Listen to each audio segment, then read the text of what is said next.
यानंतर एक मोठी बातमी समोर येते, कारण मुंबईमध्ये पुन्हा एकदा मराठी माणसावर अन्याय झालेला आहे। अमराठी मालकाकडनं मराठी मुलाला मारहाण करण्यात आली आहे। त्यामुळे आता ठाकरे गटाने या कंपनीला आणि मालकाला जाब विचारलाय।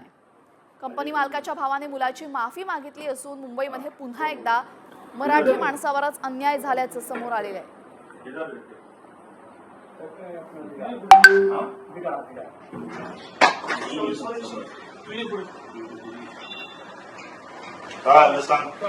बोला उसको एडवांस ना मुझे बड़ा मेरा माता के पेट में आज पैसा सर मुझे माता के पेट में पैसा नहीं मिलेगा लेकिन जो है ना वो धक्का मारने को बहुत निकाल सर धक्का मारे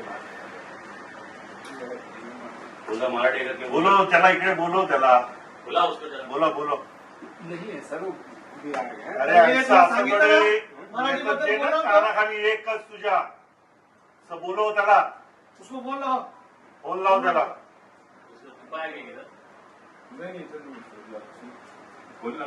तीन चार गार्ड मिलला के उसने इनको मारा। हाँ मराठी माणसाला असं मानणार का तुम्ही?